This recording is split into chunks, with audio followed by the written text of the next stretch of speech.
کہ ایک شخص پورے سال کے روزے رکھنے کی نیت کرے بلا تعطل بلا ناغا، اس کو ایک بھی روزے کا ثواب نہیں ملے گا۔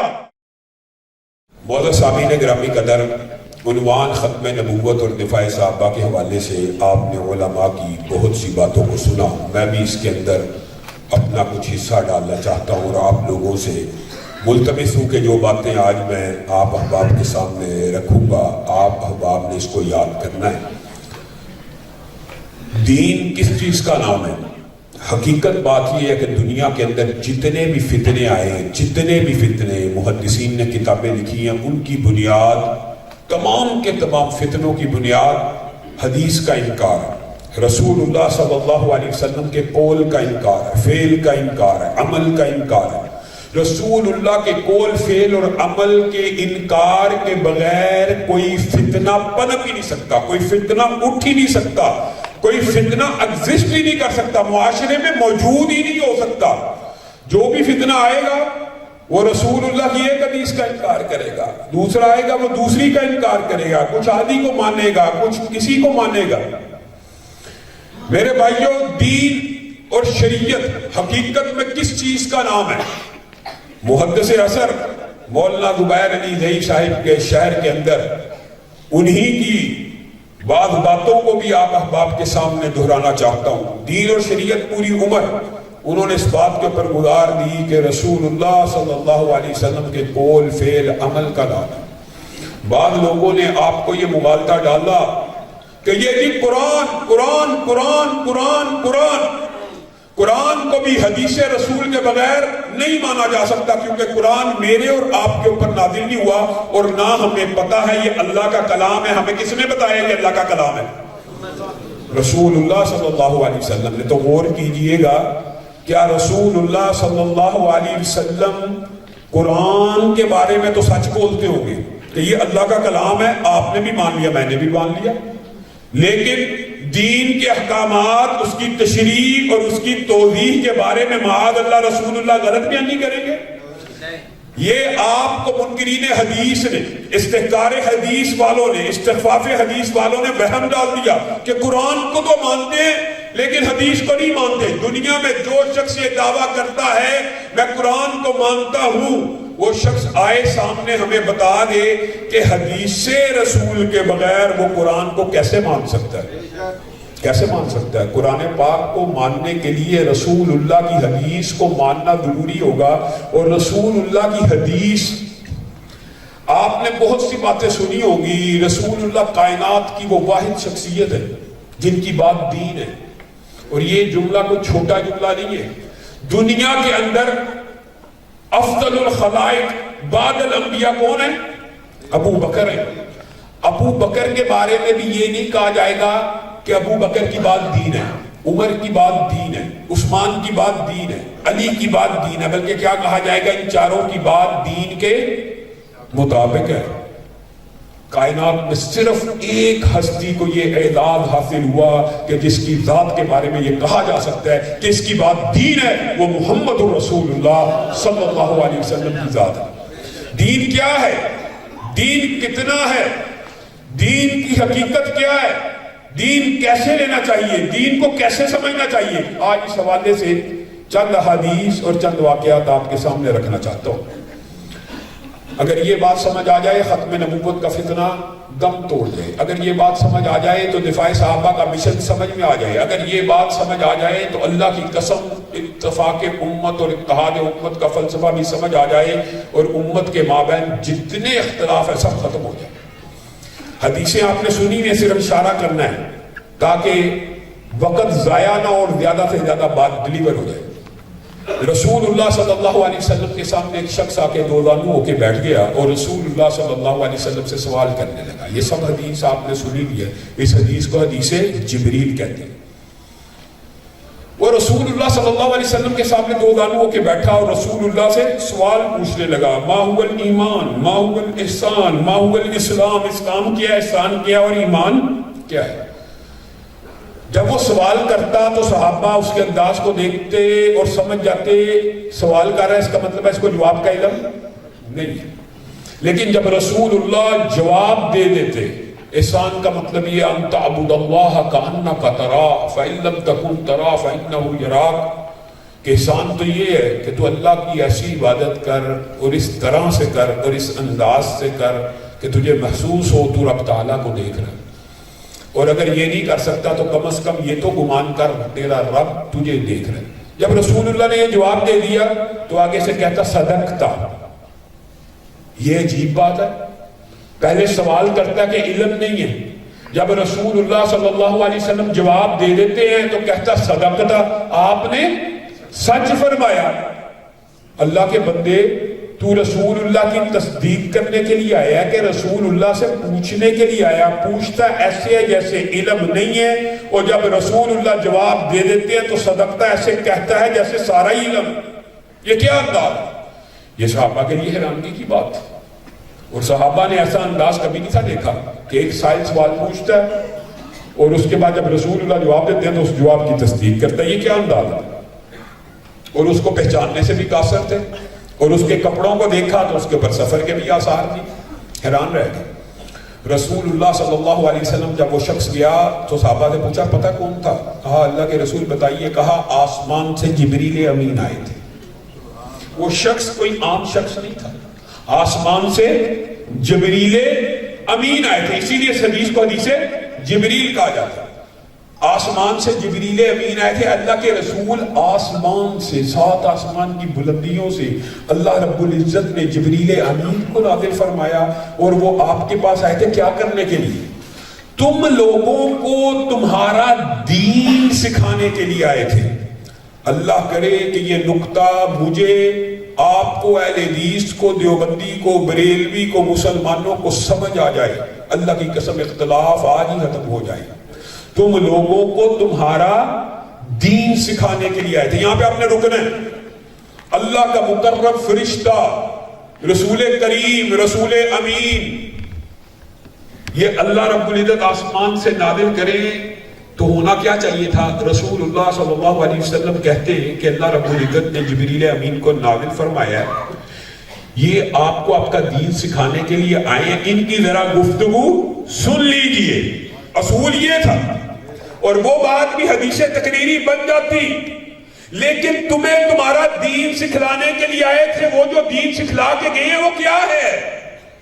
رسول اللہ صلی اللہ علیہ وسلم صحابہ کو، مجھے، آپ کو، قیامت تک کے امتیوں کو یہ بات سمجھا رہے ہیں کہ جبریل امین یہ دین سکھانے کے لیے آئے ہیں کہ وہ جب آسمان سے بھی اترے انہیں دعوت خطاب نہیں دیا جائے گا، انہیں گفتگو کا نہیں کہا جائے گا، بلکہ وہ رسول اللہ سے سوال کریں گے، اور دین وہ ہوگا جو رسول اللہ کی زبان سے ادا ہو جائے گا۔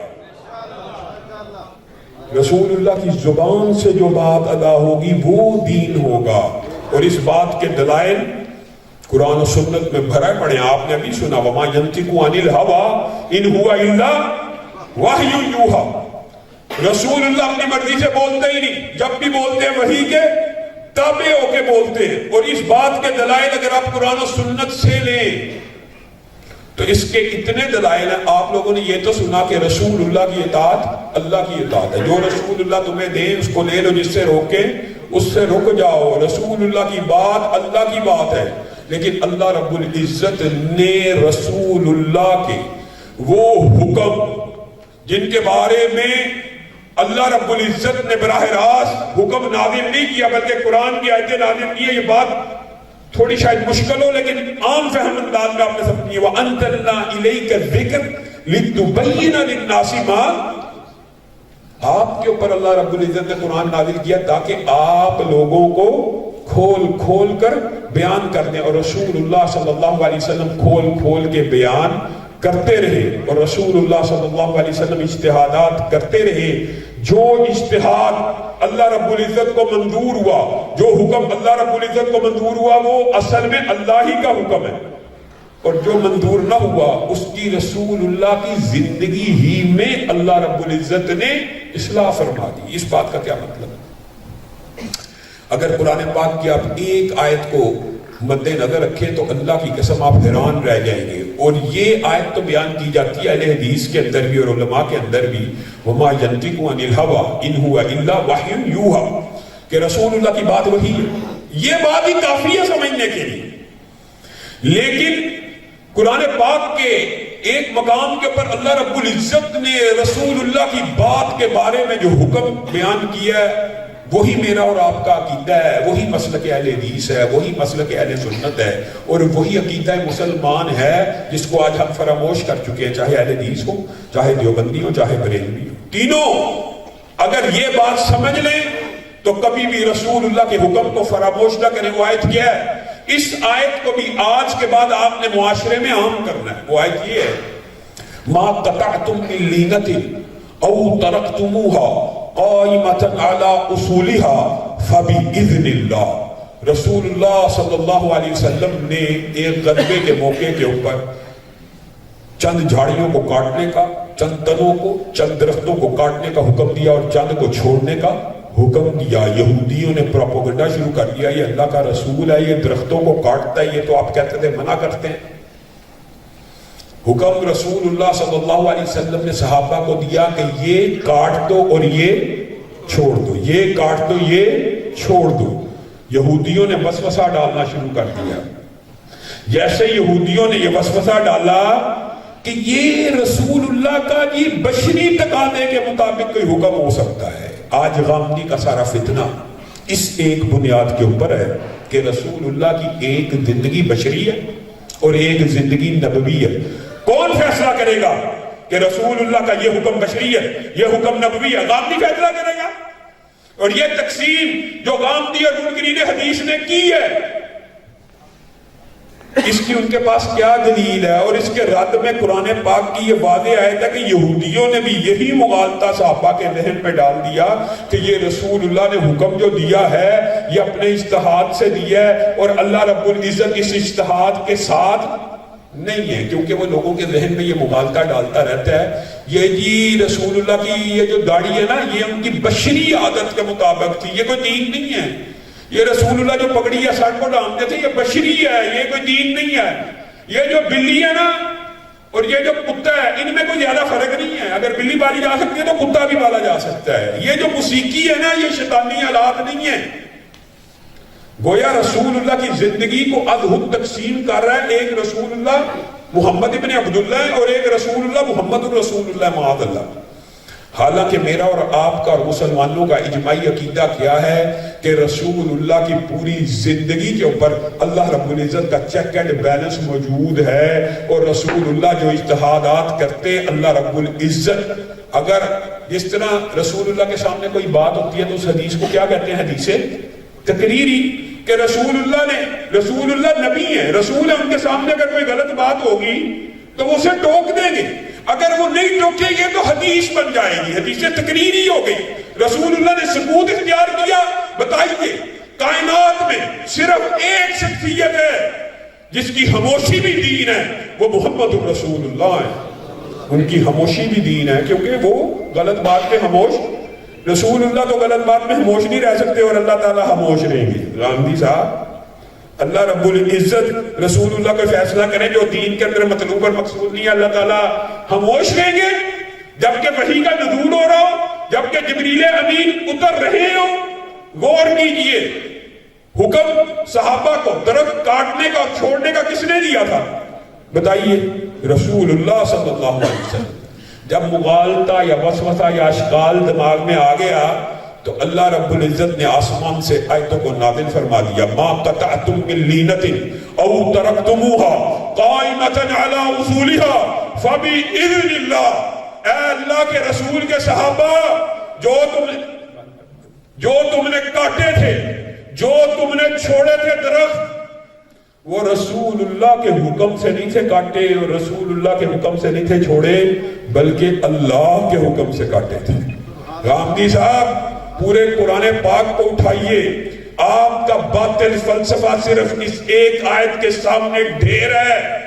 وہ حکم کہ یہاں سے کاٹو یہاں سے چھوڑو، آپ کہتے ہیں ہر حکم قرآن پاک میں موجود ہے. آپ کے سامنے یہ آیت رکھ رہا ہوں. بتائیے قرآن پاک میں ماضی کے صیغے کے ساتھ یہ ذکر تو موجود ہے، جو کاٹے تھے، جو چھوڑے تھے، وہ اللہ کے حکم سے چھوڑے تھے، وہ اللہ کا حکم دکھائیے کہ یہ کاٹ دو اور یہ چھوڑ دو۔ قرآن پاک پورے قرآن میں آپ کو یہ حکم نہیں ملے گا کہ یہاں سے کاٹ دو اور یہاں سے چھوڑ دو۔ آپ تو کہتے ہیں سارے احکامات قرآن پاک کے اندر دکھا دیجیے۔ گویا رسول اللہ صلی اللہ علیہ وسلم کا حکم اللہ کا حکم ہے۔ جس حدیث کے ذریعے مغالطہ ڈالتا ہے نا آپ کو اور مجھے، وہ جی پیوند کاری کی حدیث پھر کیا ہے؟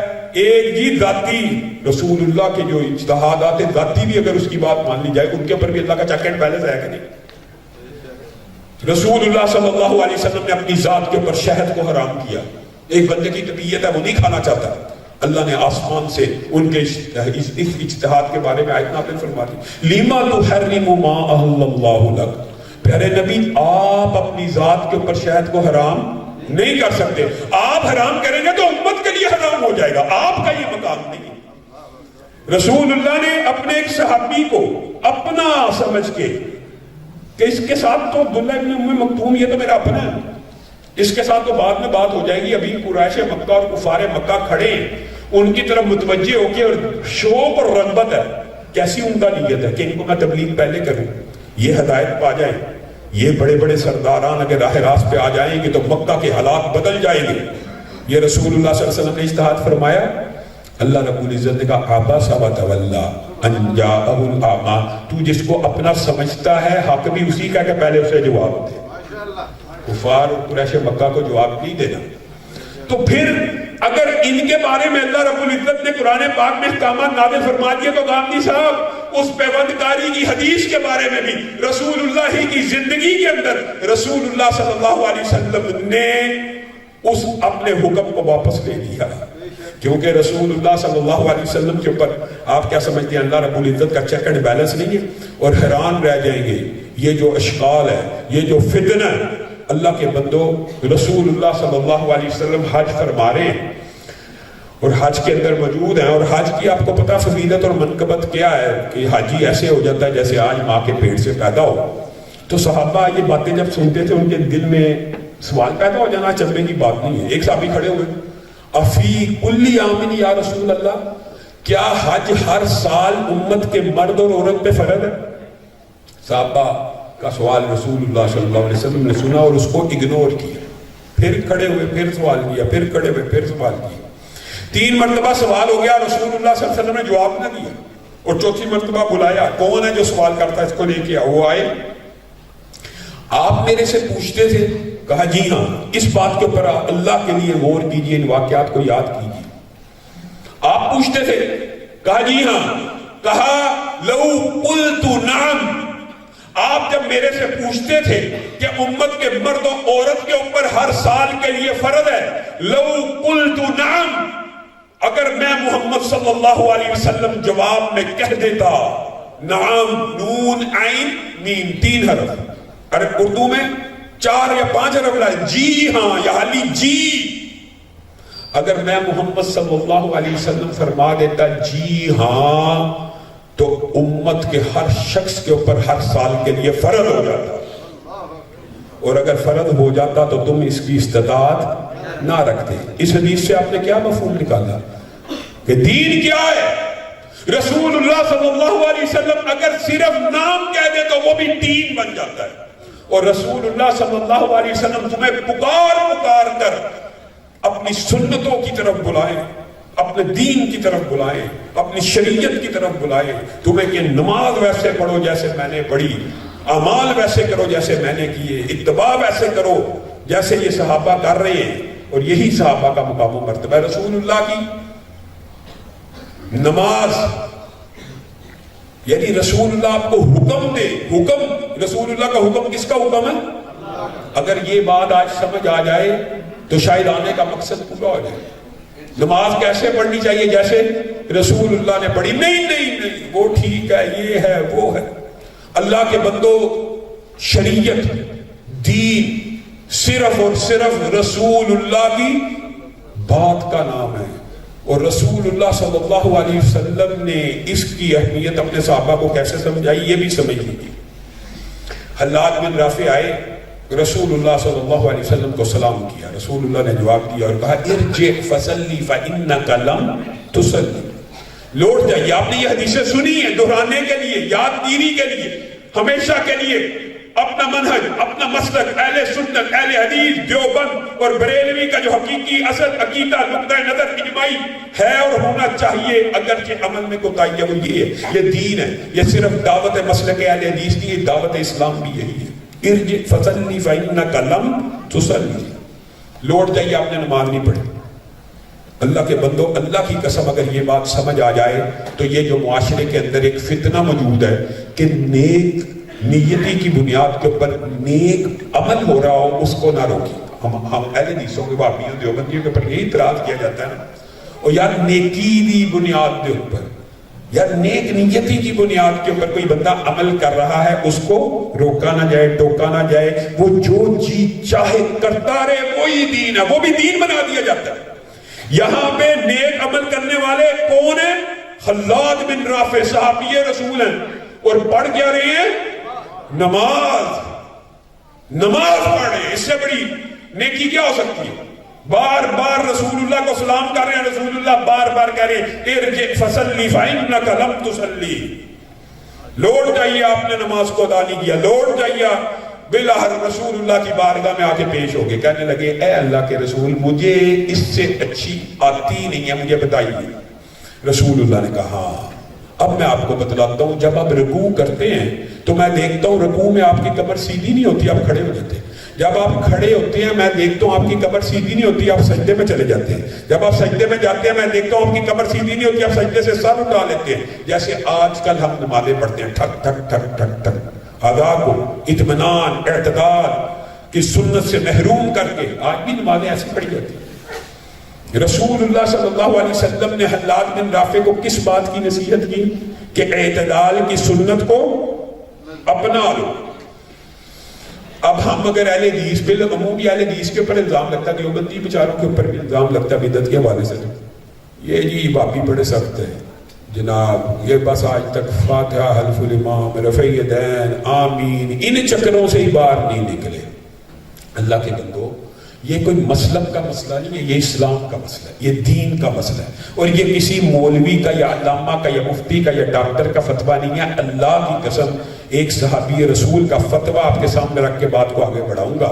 بعین اسی طرح کی نماز حضرت حذیفہ کے سامنے ایک تابعی نے پڑھی. آکے حضرت حذیفہ کو سلام کیا. حضرت حذیفہ نے کہا ارجع فصلی فإنک لم تصلی. بار بار بار اس نے بھی آکے یہی کہا کہ حذیفہ مجھے اس سے اچھی آتی نہیں. حذیفہ نے بھی وہی جواب دیا جو رسول اللہ صلی اللہ علیہ وسلم نے خلاد کو جواب دیا، لیکن ایک جملے کا اضافہ کیا. اب یہ سنیے، یہ کسی اہل حدیث واپی دیوبندی کا فتویٰ ہے، کسی مولوی کا فتویٰ ہے.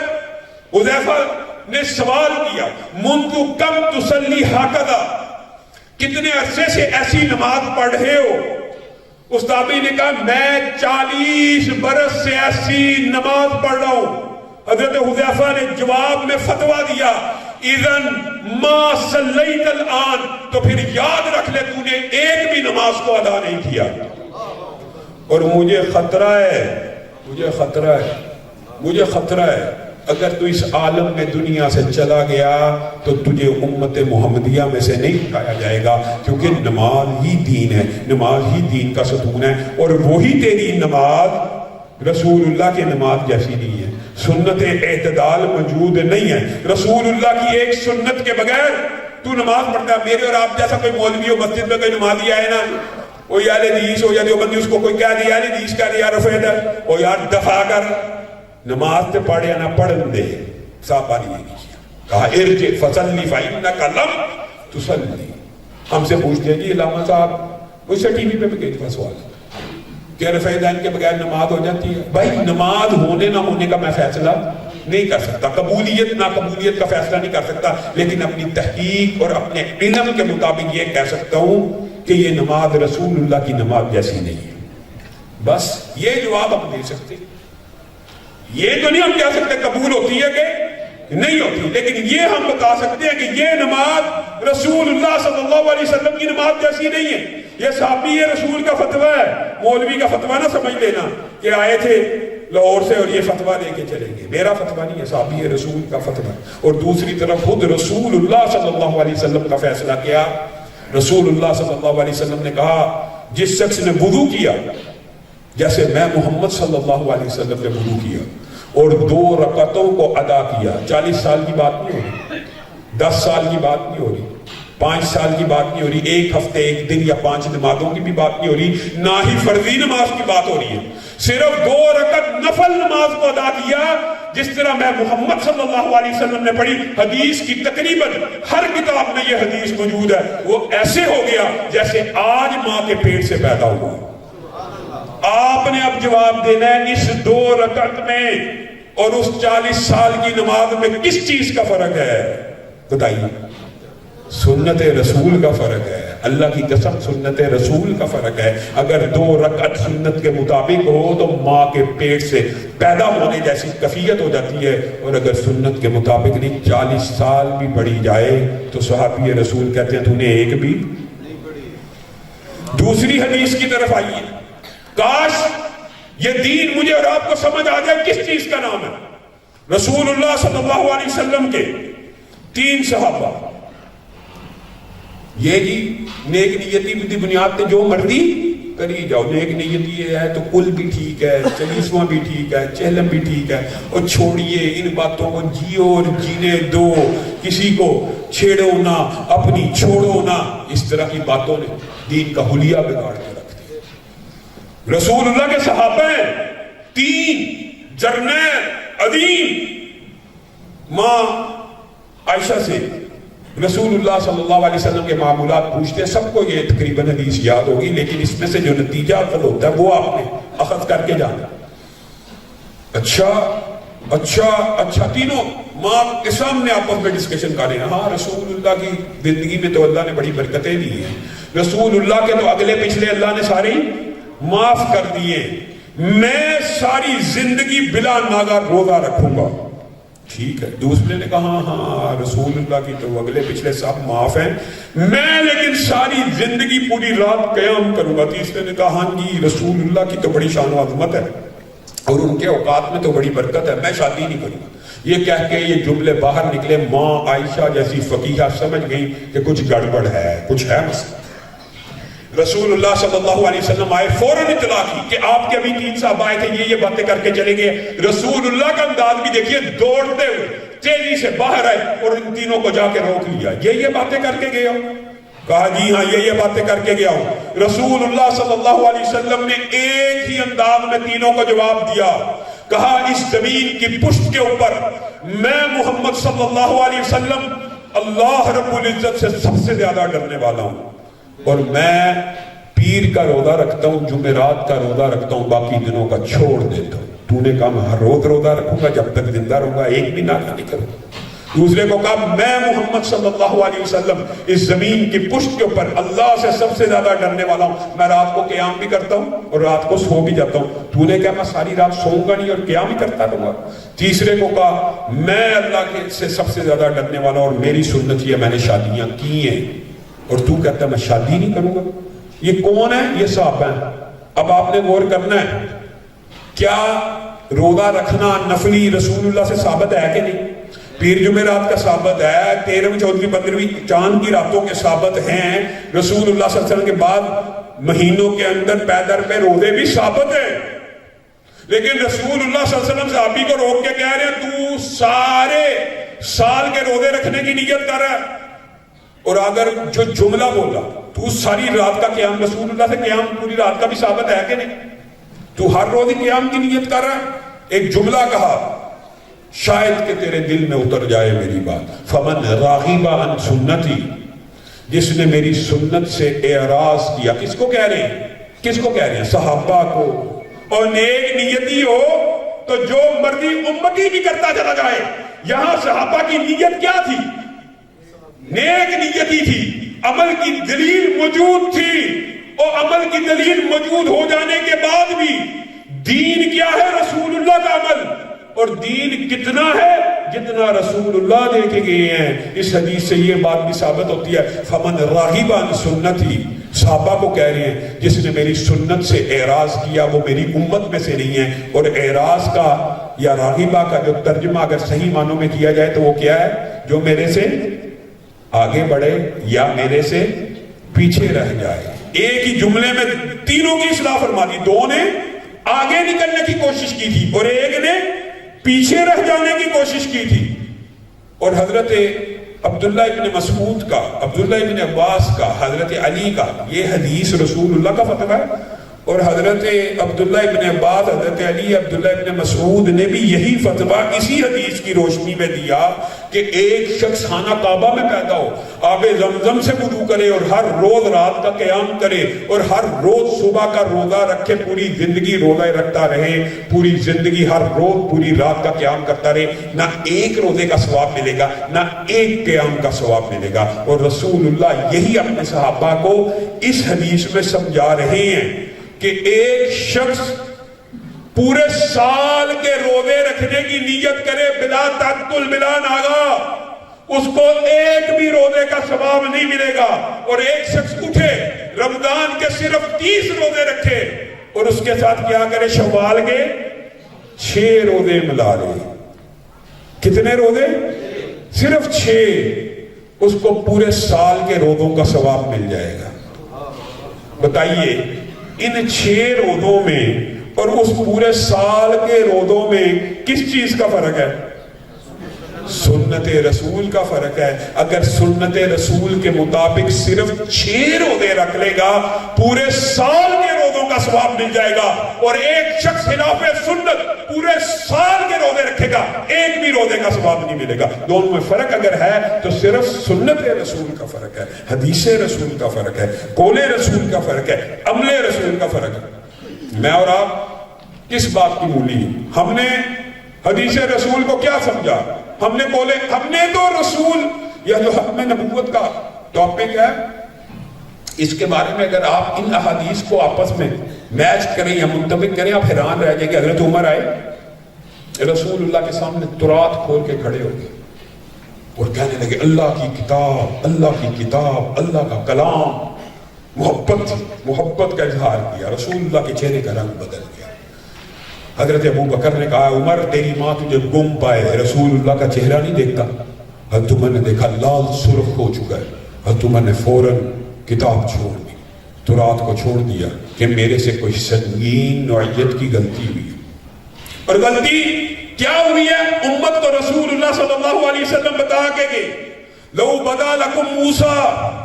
اے عمر تم تورات کی بات کرتے ہو. لو بدا لکم موسیٰ، اگر موسیٰ آ جائیں فاتبعتموہ وترکتمونی لظللتم عن سواء السبیل. اے عمر تو تورات کی بات کرتا ہے، اگر موسیٰ آ جائیں، میں محمد صلی اللہ علیہ وسلم کے آ جانے کے بعد موسیٰ بھی آ جائیں اور تم ان کے پیچھے چلنا شروع کر دو تو تم راہ راست سے ہٹ جاؤ گے. رسول اللہ کے بعد اولو العزم رسولوں میں سے موسیٰ آ جائیں. پیغمبر ہیں کہ نہیں؟ رسول ہیں کہ نہیں؟ نبی ہیں کہ نہیں؟ اگر عمر تم ان کے پیچھے چلنا شروع کر دو میں محمد صلی اللہ علیہ وسلم کے آ جانے کے بعد لَظَلَلْتُمْ عَنْ سَوَاءِ السَّبِيلِ، تم سیدھے رستے سے ہٹ جاؤ گے.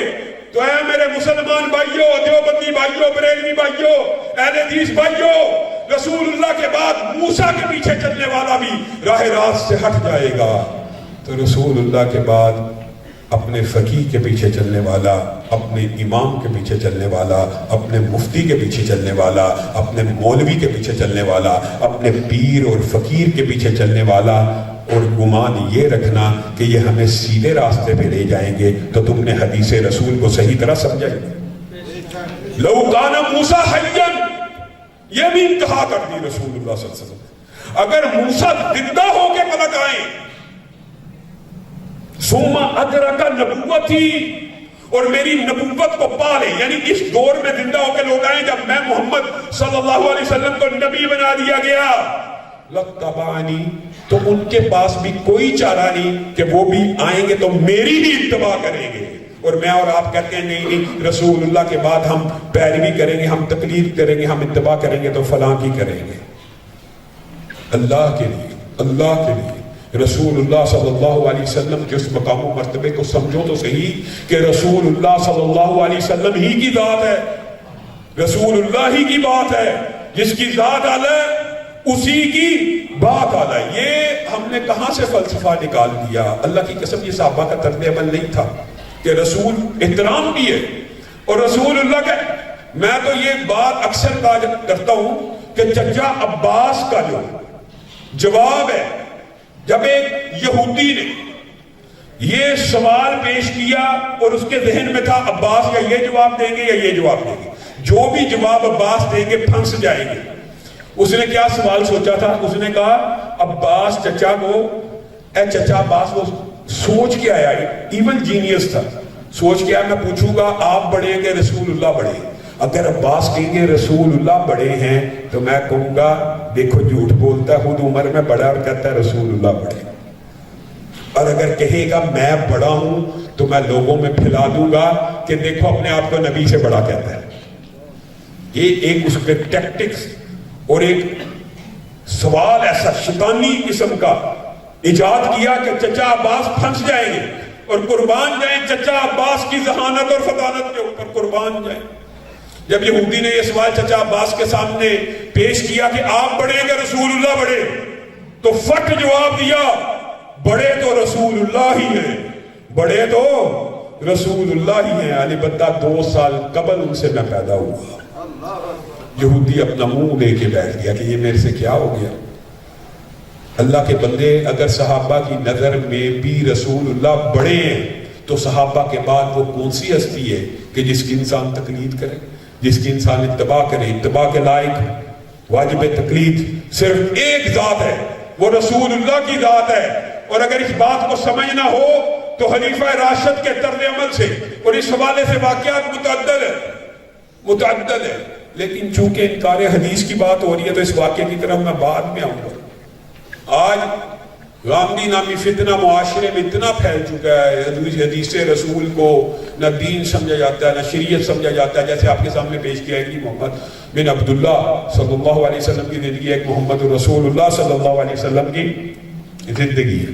اللہ کی قسم، صحابہ نے رسول اللہ صلی اللہ علیہ وسلم کی حدیث کے ساتھ جو تمسک اختیار کیا یا جس طرح اس کو لیا، اگر آج امت ویسے ہی لینا شروع کر دے تو امت میں اختلاف ختم ہو گیا۔ کیا؟ انطلقوا حتی تأتوا روضۃ خاخ، انطلقوا کس کو کہہ رہے ہیں؟ علی کو، کس کو؟ زبیر کو، کس کو؟ مقداد کو۔ جرنیل صاحبہ ہیں، عظیم الشان صاحبہ ہیں، رسول اللہ کی بات کے اوپر کیسے ایمان لے کے آئے؟ اس طرح کا ایمان لے کے آؤ تب ہدایت پاؤ گے۔ یہ ایمان درکار ہے اللہ کو۔ جاؤ خاخ نامی وادی میں پہنچو گے تو وہاں پہ ایک عورت ملے گی ماہا کتاب، اس کے پاس ایک رسالہ بھی ہوگا، وہ رسالہ لے آنا۔ تینوں صحابہ پہنچے، خاخ نامی وادی میں پہنچے، جیسے رسول اللہ نے نقشہ کھینچا تھا، اونٹ بھی موجود ہے، عورت بھی موجود ہے۔ آپ نے، تینوں صحابہ نے اس عورت کی تلاشی لی، اس عورت کے ہودج کی تلاشی لی، اس عورت کے اونٹ کی تلاشی لی۔ جو رسول اللہ صلی اللہ علیہ وسلم نے عورت کا بتایا تھا وہ بھی موجود ہے، اونٹ کا، وادی خاک کا، سب کچھ موجود ہے، لیکن وہ رکا موجود نہیں ہے۔ اچھی طرح تلاشی لینے کے بعد اس عورت سے رکا نہ ملا۔ اس عورت نے، اور اگر میں اور آپ ہوتے میں سوچتا ہوں، اور ان کا مفہوم بھی یہی تھا، اور انہوں نے کہا بھی کہ ہماری تلاشی یہ کہتی ہے، ہماری تحقیق مفہوم یہ ہے، ہماری تحقیق تو کہتی ہے، ہماری تفتیش تو کہتی ہے، ہماری تلاشی تو کہتی ہے کہ رکا تیرے پاس نہیں ہے، لیکن ہمارا ایمان کہتا ہے رکا تیرے پاس ہی ہے۔ ہمارا ایمان کہتا ہے رکا تیرے پاس ہے۔ غامدی ہوتا ہے یہ دیکھیں جی تحقیق کے مطابق، یہ جی سائنس کے مطابق، یہ دیکھیں جی فلاں کے مطابق، یہ حدیث جی سائنس کے مطابق نہیں ہے، یہ بات قرآن، یہ فلسفہ نہیں ہے دین۔ قول رسول صحیح سند سے موجود ہو، وہ وحی الہی ہے، وہ حکم الہی ہے، اس کے اوپر ویسے ہی ایمان لے کے آنا ہے جیسے یہ 3 صحابہ ایمان لے کے آئے ہیں۔ عورت نے بڑی کوشش کی کہ ان کو چکر دے سکے، لیکن اس کو سمجھ آ گیا یہ عام بادشاہ کے ہرکارے نہیں ہیں، یہ کسی عام بادشاہ کے ہرکارے نہیں ہیں۔ ان کو خبر دینے والا وہ ہے جس کو خبر آتی ہے آسمان کی بلندیوں سے۔ اور جملہ جو ان صحابہ نے بولا نا وہ عجیب ہے، لَتُخْرِجِنَّ الْكِتَابَ او لنلقین الصیاح، کتاب نکال دے، رکا نکال دے، نہیں تو تجھے برہنہ کر کے تلاشی لیں گے۔ اور آپ حیران رہ جائیں، اگر اس کو برہنہ کر کے بھی تلاشی لی جاتی تو اس سے رکا نہ ملتا، کیونکہ اس نے اپنے بالوں کے اندر اس انداز میں وہ پرچی چھپائی ہوئی تھی۔ یہ واقعہ آپ علماء سے تفصیل سے پوچھ لینا کہ کیا معاملہ تھا حاتم بن ابی بلتہ وغیرہ کا۔ جب انہوں نے کہا نا نکال دے رکا، نہیں تو برہنہ کر کے تلاشی لیں گے، اس عورت کو سمجھ آ گئی، اس نے اپنے سر کے بالوں سے وہ رکا نکال کے دے دیا۔ یہ صحابہ کا رسول اللہ صلی اللہ علیہ وسلم کی حدیث کے اوپر اعتماد ہے، اور رسول اللہ کی حدیث کے آ جانے کے بعد میرا مثال دے رہا ہوں، دیوبندی بھائی سے، بریلوی بھائی سے جھگڑا ہو گیا، اختلاف پیدا ہو گیا۔ اب اس اختلاف کا حل کیا ہے؟ اس اختلاف کو حل بھی تو کرنا کہ نہیں کرنا؟ تو اللہ کی طرف پلٹایا جائے گا، رسول اللہ کی طرف پلٹایا جائے گا۔ حضرت عمر نے ایک آرڈیننس جاری کی، آرڈیننس وہ مختلف مکاتب میں پہنچ رہا ہے، مختلف دفتروں میں پہنچ رہا ہے۔ ایک دفتر ہے مصر میں، وہاں پہ بھی حضرت عمر کا آرڈیننس پہنچا، اور وہاں اس دفتر میں جس وقت یہ آرڈر پہنچا، عوف بن مالک اسی دفتر میں بیٹھے ہوئے قاضی کے سامنے۔ قاضی وہ حضرت عمر کا رکا کھول کے پڑھ رہا ہے، اور عوف بن مالک کو بتا رہا ہے کہ حضرت عمر نے فیصلہ یہ کیا کہ آج کے بعد جس شخص کا انگوٹھا کٹے گا اس کو 15 اونٹوں کی دیت ملے گی، جو ساتھ والی انگلی کٹے گی اور اس کے ساتھ والی انگلی کٹے گی 10 اونٹوں کی دیت دی جائے گی، اس سے ساتھ والی انگلی کٹے گی 9 اونٹوں کی دیت دی جائے گی، اس کے ساتھ والی انگلی کٹے گی 6 اونٹوں کی دیت۔ حضرت عوف بن مالک کے سامنے پڑھ، اور حضرت عمر نے یہ جو آرڈیننس جاری کیا تھا ایک حدیث رسول کی بنیاد کے اوپر کیا تھا۔ وہ حدیث کیا ہے کہ کسی شخص کا ہاتھ کٹ جائے تو اس کی دیت کتنے اونٹ ہے؟ 50 اونٹ۔ حضرت عمر نے اپنی فہم و فراست سے اور فقاہت سے، اجتہاد سے اس 50 اونٹوں کو انگلیوں پہ تقسیم کر دیا، اور کہا انگوٹھا قوت و طاقت میں سب سے زیادہ قوی ہے، مضبوط ہے، تو اس کی دیت 15 اونٹ ہونی چاہیے۔ ساتھ والی 2 انگلیاں اس کے بعد سب سے زیادہ قوی ہیں، 10 اونٹ، اس کے ساتھ والی انگلی قدرے کمزور ہے، 9 اونٹ، سب سے چھوٹی انگلی سب سے زیادہ کمزور ہے، 6 اونٹ۔ اونٹ کتنے بنائے؟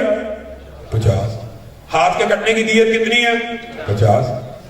عوف بن مالک نے قاضی کو کہا جس وقت تک میں عمر کے پاس پہنچ نہ جاؤں اور تجھے اطلاع آنا جائے، اس وقت تک اگر اس طرح کا کوئی کیس آیا تو نے فیصلہ نہیں کرنا، اور گھوڑا دوڑاتے ہوئے حضرت عمر کی بارگاہ میں پیش ہوں گے۔ 3 دن 3 راتیں سفر کیا، مصر سے بگاتے ہوئے مدینہ آئے۔ اے عمر، آپ نے جو فتویٰ اور آرڈیننس جاری کیا ہے، انگوٹھا کے 15 اونٹ ہے، ساتھ والی 2 انگلیوں کے 10 ہیں، اس کے ساتھ کے 9 ہیں، اس کے ساتھ کے 6 ہیں، آپ نے جو یہ فتویٰ جاری کیا ہے، اس آرڈیننس اور فتوے کی آپ کے پاس کیا دلیل ہے؟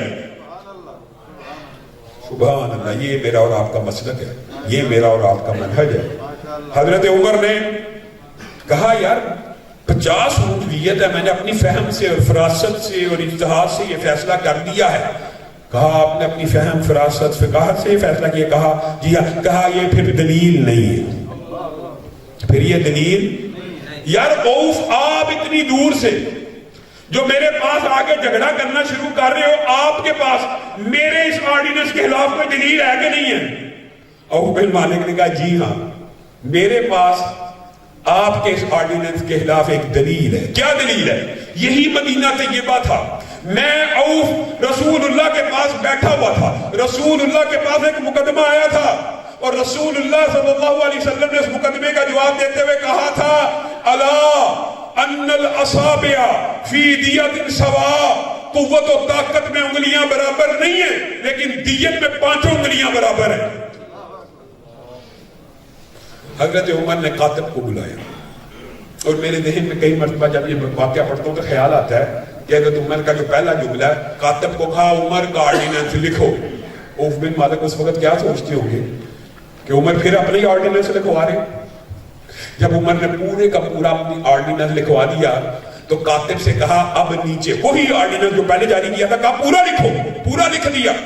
کہا اب نیچے ایک جملہ لکھو کہ عوف بن مالک سے ہمیں یہ حدیث رسول ملی ہے اور وہ حدیث کو رقم کر دو۔ کاتب نے لکھ دی۔ کہا اب نیچے ایک اور جملہ لکھو۔ کہا کیا؟ کہا لکھو اوپر عمر کا آرڈیننس اور فتویٰ ہے، نیچے رسول اللہ کی حدیث ہے، اور عمر کا فیصلہ یہ ہے کہ عمر کے فتوے کو مسترد کر دیا جائے، رسول اللہ کی حدیث کو نافذ کر دیا جائے۔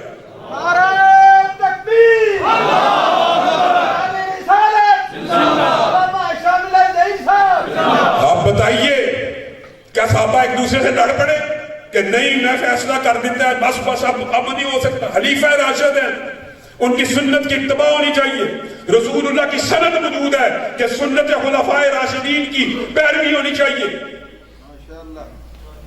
لیکن ضد نہیں کی۔ اڑی صحابہ کا یہ مقام ہی نہیں، قول رسول آ جائے یا انہ لقول فصل، قرآن آ جائے یا حدیث آ جائے، قرآن آ جائے یا محمد فرق بین الناس آ جائے، یا قرآن آ جائے۔ اور یہ ایک واقعہ نہیں ہے، کم از کم 100 سے زائد ایسے واقعات صحابہ کے موجود ہیں کہ جہاں پہ صحابہ میں اختلاف ہوا تو صحابہ نے ان کے سامنے اگر حدیث آئی، قرآن کی آیت آئی، وہ یا قرآن کی آیت کی طرف پلٹ آئے یا حدیث رسول کی طرف پلٹ۔ آپ کو مشہور واقعہ آئی تب نہیں ہے، حضرت عثمان نے اپنی خلافت، وہ بھی خلیفہ راشد ہے، ایک شخص آیا اور آ کے ڈرتے ڈرتے حضرت عثمان سے کہنے لگا، وقت زیادہ تو نہیں ہو گیا فروغ بھائی، حضرت عثمان سے آ کے کہنے لگا کہ اللہ تعالیٰ نے میرے گھر میں بیٹا دیا ہے۔ اچھا، مبارک کی بات ہے، یہ تو خوشی کی بات ہے۔ ٹینشن یہ ہے کہ میری شادی کو ابھی آج پورے 6 ماہ گزرے ہیں اور گھر میں بچہ پیدا ہو گیا۔ حضرت عثمان نے مشورہ کیا، اور یاد رکھیے اس واقعے سے قبل عالم عرب میں اور عالم اسلام میں 6 ماہ کے بچے کو حرام کا بچہ ہی مانا جاتا تھا۔ حضرت عثمان نے مشورہ کیا، مورخین سے پوچھا، تاریخ دانوں سے پوچھا، 6 ماہ کا بچہ حضرت عثمان کو بھی سمجھ نہ آیا۔ حضرت عثمان نے کہا اس عورت کو جا کے سنسار کر دیا گیا۔ عورت کو جب سنسار کرنے لگے، منادی دی گئی، بازار میں اعلان ہوا فلاں عورت کو اس جرم کے تحت سنسار کیا جا رہا ہے کہ اس کے گھر میں شادی کے بعد 6 ماہ کا بچہ پیدا ہو گیا۔ 6 ماہ کا صحیح سالم زندہ رہنے والا بچہ عالم عرب میں حرام کا بچہ مانا جاتا تھا۔ حضرت علی کے کان سے آواز آئی، حضرت علی نے بھی یہ اعلان سن لیا، دوڑتے ہوئے حضرت عثمان کی بارگاہ میں پیش ہوئی۔ اے عثمان، آپ نے یہ فیصلہ کیا؟ کہا جی ہاں۔ کہا عثمان 6 ماہ کا بچہ تو قرآن پاک میں موجود ہے۔ آگے سے حضرت عثمان نے یہ کہا تو میرے کو بوتا پڑے۔ کہا اے علی، قرآن پاک میں وہ کون سا مقام ہے جہاں 6 ماہ کا بچہ ہے؟ کہا وَحَمْلُهُ وَفِصَالُهُ 30 شَهْرًا، اس کے حمل کی اور اس کے دودھ پلانے کی مدت 30 ماہ ہے۔ اے علی، یہاں سے 30 ماہ کا حمل اور دودھ تو ثابت ہوتا ہے، 6 ماہ کا بچہ کیسے ثابت ہوتا ہے؟ کہا وَالْوَالِدَاتُ يُرْضِعْنَ أَوْلَادَهُنَّ حَوْلَيْنِ كَامِلَيْنِ لِمَنْ أَرَادَ أَن يُتِمَّ الرَّضَاعَ، جو مدت رضاعت کو پورا کرنا چاہے تو کتنی مدت ہے؟ 2 سال۔ اے عثمان، اس 2 سال کو 30 ماہ سے نکال دیجئے تو باقی 6 ماہ کا بچہ قرآن پاک میں ثابت ہے۔ حضرت عثمان حضرت علی کو پکڑ کے تیزی سے دوڑتے ہوئے جہاں پہ حکم تھا رجم کرنے کا وہاں پہنچے، بھاگتے ہوئے ضد کی، تو میرے تو بہتا عالم ہے، تنو میرے تو بہتا پتہ ہے، تو زیادہ بڑا فقیہ ہے۔ نہیں، قرآن کی دلیل سامنے آ گئی، اسی وقت مان لی، اسی وقت دوڑتے ہوئے گئے۔ اور عالم یہ ہے، قربان جائے اللہ کی قسم، یہ صحابہ کا قرآن کے اوپر اور حدیث کے اوپر یہ اعتماد ہے۔ وہ جس وقت پہنچے نا، عورت کو گردن تک زمین میں دنسا دیا گیا ہوا تھا، اور اس کی بہن اس کے سرانے کھڑے ہو کے رو رہی تھی کہ ہائے تجھے اس جرم کے اندر، تجھے زنا کے اوپر سنسار کیا جا رہا ہے۔ تو وہ جو دفن ہوئی بھی بہن مسکرا رہی تھی، وہ کہہ رہی تھی لا تحزنی ولا تبکی، نہ غم کر نہ رو، اللہ گواہ ہے اور اللہ جانتا ہے مجھے میرے خامد کے علاوہ کسی نے چھوا تک نہیں۔ حضرت علی نے اور حضرت عثمان نے اس کے جب یہ جملے سنے، آنکھوں میں آنسو آگے اور کہنے لگے یہ عورت سچ بولتی ہے، اس کو نکال دیا جائے۔ اور حضرت عمر کے دور میں اس سے بالکل ایک متضاد واقعہ ہو گیا۔ ایک شخص حضرت عمر کے پاس آیا، کہنے لگا میں 2 سال بعد گھر آیا اور بیوی حاملہ ہے، 2 سال بعد، اور بیوی حاملہ ہے اور قسم اٹھا کے کہتی ہے مجھے کسی مرد نے نہیں چھوا، حمل بھی تیرا ہی ہے۔ حضرت عمر نے کہا اس کو سنسار کر دیا۔ حضرت عمر نے بھی فیصلہ کیا اس کو سنسار کر دیا۔ پاس معاذ بن جبل بیٹھے، لئی صدقہ علی ما فی بطنہا سبیل، اے عمر آپ کے فیصلے کو نہیں مانا جائے گا۔ ہیں حضرت عمر کا آرڈیننس ہے، خلیفہ راشد ہے، معاذ بن جبل کہہ رہا ہے آپ کے فیصلے کو میں چیلنج کرتا ہوں، میں آپ کے فیصلے کو نہیں مانتا۔ کس وجہ سے نہیں مانتا؟ رسول اللہ کی زندگی میں بھی یہ مقدمات آئے ہیں، رسول اللہ کی زندگی میں بھی زنا کے واقعات آئے ہیں، لیکن جب حمل ٹھہر جاتا تھا تو رسول اللہ صلی اللہ علیہ وسلم اس بچے کے اوپر حد کو قائم نہیں تھے کرتے، بلکہ بچے کو پیدا ہونے دیتے تھے اور پھر عورت کے اوپر حد کو قائم کیا جاتا تھا۔ حضرت عمر اڑ گئے؟ معاذ بن جبل نے کہا کہ وہ عورت حاملہ ہے، سنسار کا حق کس کا ہے؟ صرف عورت کا، اور آپ اس عورت کو سنسار کریں بچے سمیت، میں نہیں کرنے دوں گا۔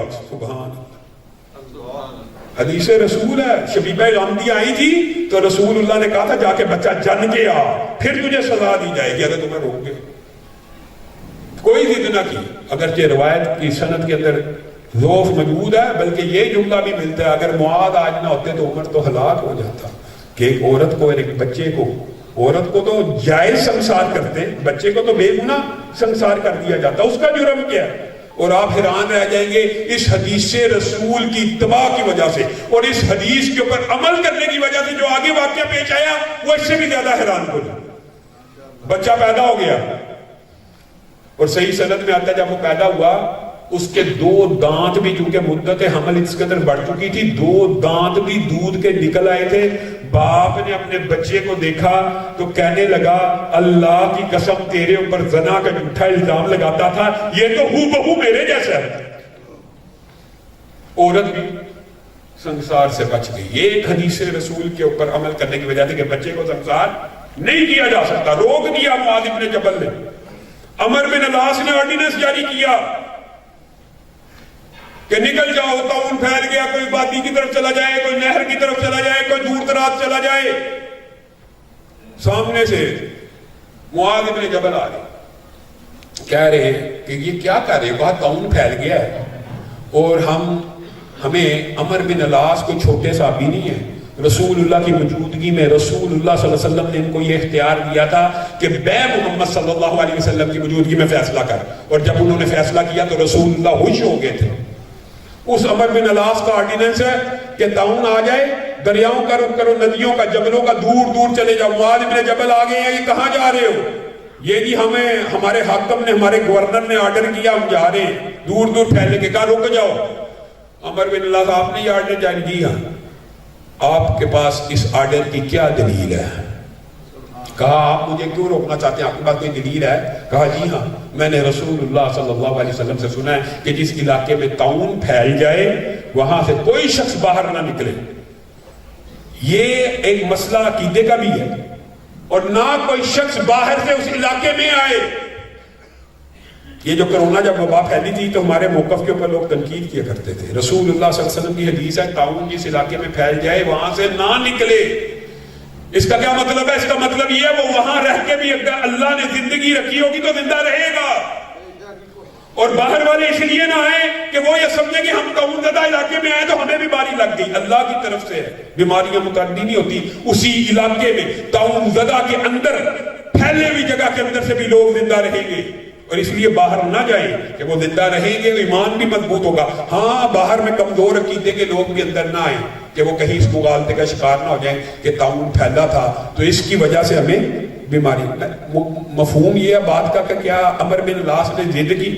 اللہ کی قسم صحابہ کا یہ عقیدہ، یہ نقطہ نظر نہیں تھا کہ رسول اللہ کی بات کے بعد اپنی ضد اور ہٹ درمی پہ آ جاؤ۔ اس کے متعدد واقعات ہیں، ایک واقعہ نہیں ہے، 2 واقعہ نہیں ہے، متعدد واقعات ہیں۔ اللہ رب العزت ہمیں حدیث رسول کو، مقام رسول کو سمجھنے کی صحیح معنوں میں توفیق عنایت فرمائے، اور حقیقت بات یہی ہے صحابہ کو یہ مقام بلند اگر ملا تو رسول اللہ صلی اللہ علیہ وسلم کی اتباع کی وجہ سے ملا۔ کس قسم کی محبت کی ہے، کس قسم کی اتباع کی ہے؟ اللہ کی قسم صحابہ رسول اللہ کے وضو کے پانی کو بھی زمین پہ نہیں تھے گرنے دیتے، اور رسول اللہ صلی اللہ علیہ وسلم چل رہے ہیں، اچانک مڑ کے دیکھا عبداللہ ابن عمر رکے ہوئے، آپ نہیں چلتے، کہا اللہ کے رسول یہ کھائی سی آئی تھی، یہ گھاٹی سی آئی تھی، یہ نالی سی آئی تھی، آپ نے اس کو کراس کیا۔ عبداللہ ابن عمر کی نظر اس وقت آپ کے پاؤں مبارک پہ نہیں تھی. دیکھنا یاد نہیں رہا کہ آپ نے اس نالی کو عبور کرتے ہوئے دایاں پاؤں پہلے رکھا تھا کہ بایاں پاؤں پہلے رکھا تھا. بتائیے. رسول اللہ کے صحابہ رسول اللہ صلی اللہ علیہ وسلم تقریر فرما رہے ہیں, گفتگو فرما رہے ہیں. رسول اللہ صلی اللہ علیہ وسلم نے کہا بیٹھ جاؤ. سامنے والے کو کہہ رہے مقرر کئی مرتبہ ڈسٹرب ہوتا ہے, بیٹھ گئے.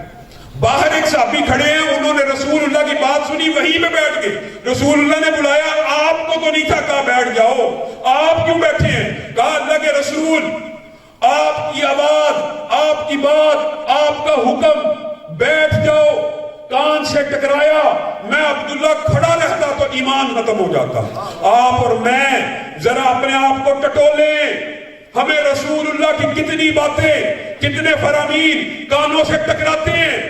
اس کے بعد ہم یہ کہتے ہیں ٹھیک ہے بات رسول اللہ کی ہے, میں اپنے مولوی سے پوچھوں گا. انا للہ و انا الیہ راجعون.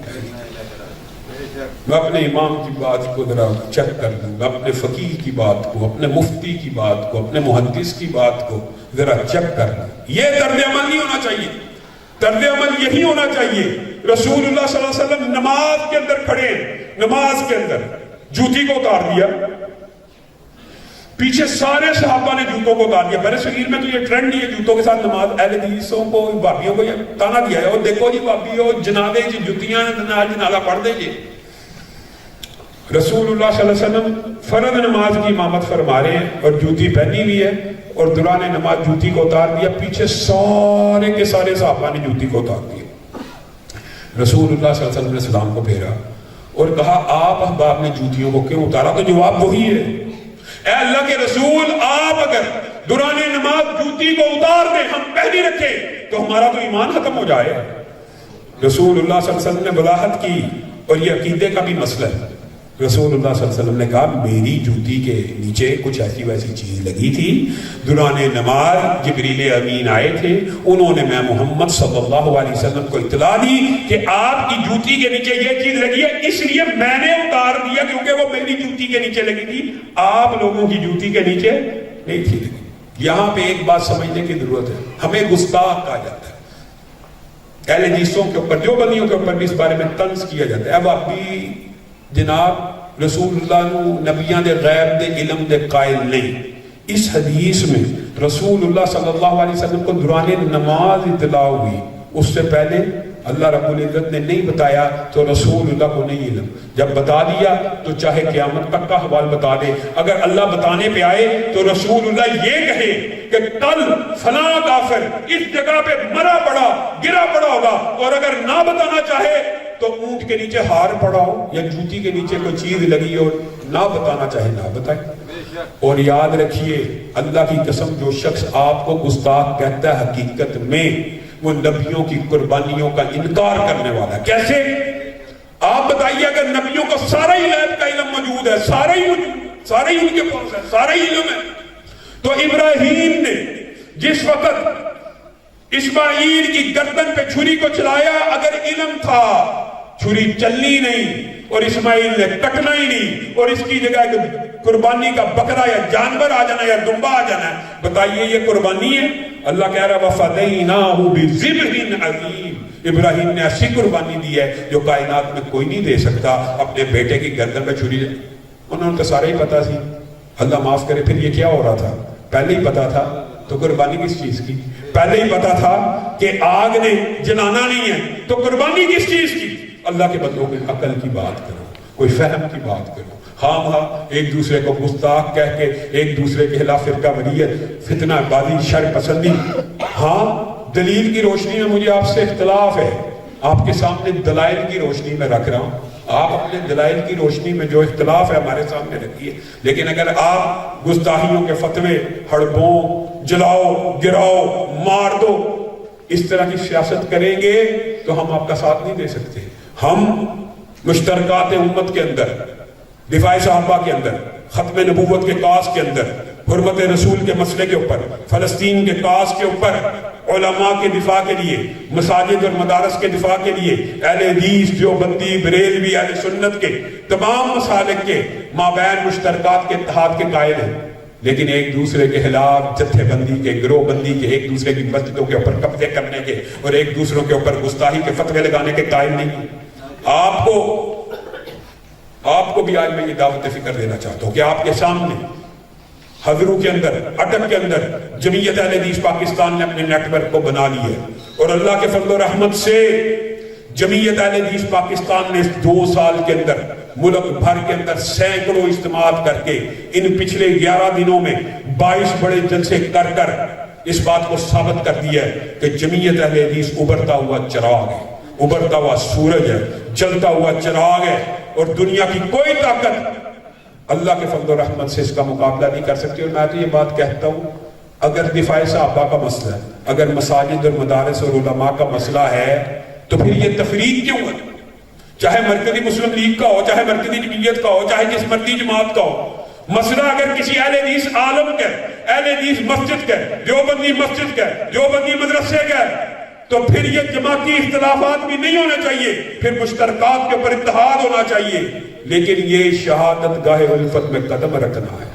تو نے آسان سمجھا ہے مسلمان ہونا، فضائے بدر پیدا کر، فرشتے تیری نصرت کو اتر سکتے ہیں گردوں سے، کدار اندر کدار اب بھی کیسے اترے گا؟ نعرہ تکبیر، تاجدار ختم نبوت، کیسے اترے شان گا؟ صحابہ، ویسے اترے علامہ گا احسان الہی ظہیر، جیسے علامہ احسان الہی ظہیر نے دفاع صحابہ کے کاز کے اندر اپنی جان کا نذرانہ پیش کیا، اور عبد المجید ندیم جنت البقیع میں اپنا واقعہ بیان کرتے ہوئے کہتے ہیں کہ احسان الہی ظہیر کو میں نے ایک جنت البقیع کے ایک ٹکڑے میں بیٹھے ہوئے دیکھا اور گڑ گڑاتے ہوئے دیکھا۔ میں نے اپنے کانوں کو اس کے قریب کیا تو اللہ سے یہ دعا کر رہے ہیں، اللہ جن صحابہ کی عظمت کا پوری زندگی دفاع کیا، جس ماں عائشہ کے دوپٹے کی جنگ لڑی ہے، اگر انہی صحابہ میں تو جگہ لے دے تو تیری بارگاہ میں کیا کمی آ جائے گی۔ کہا جب دھماکہ ہوا تو لوگ مجھے کہنے لگے بڑا شدید بم دھماکہ، علامہ احسان الہی ظہیر فوت ہو جائیں گے، شہید ہو جائیں گے، تو میں کہنے لگا اس کو کچھ نہیں ہوگا۔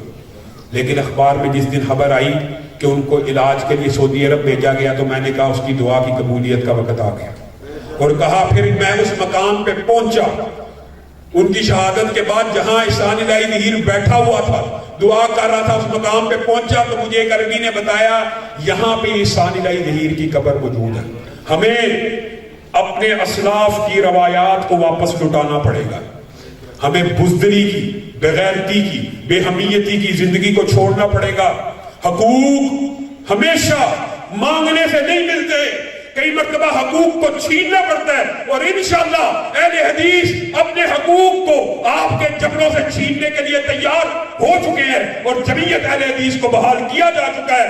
آپ اس جمعیت کا ساتھ دینے کے لیے تیار ہیں؟ پھر آپ نے 18 اپریل کو مینار پاکستان کے اندر کل کے ان کمزور سمجھے جانے والے اہل حدیثوں کی عظمت رفتہ کو بحال کرنے کے لیے اسی احسان الہی ظہیر کے بیٹے کا ساتھ دینا مینار پاکستان میں آئیں گے 18 اپریل کو۔ شام قدم بڑھاؤ، علامہ شام قدم بڑھاؤ۔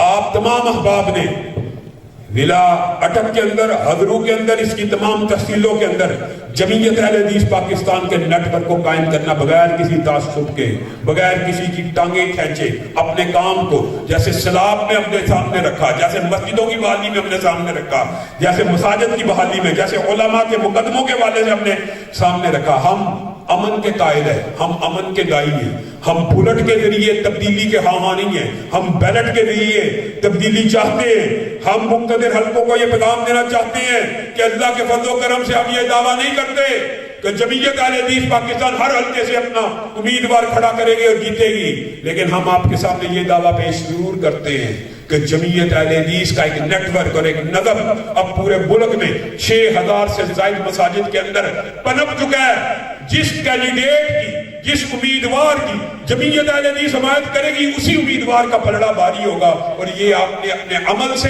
اپنی گفتار سے ثابت کرنا ہے تاکہ اہل حدیثوں کو ان کے حقوق ان حکومتی وزیروں سے، ان مشیروں سے، ان ایم این ایز سے بھی اگر ہم نے حق لینا ہے تو اپنی قوت اور طاقت کو مجتمع کر کے، اپنے گروہ کو مضبوط کر کے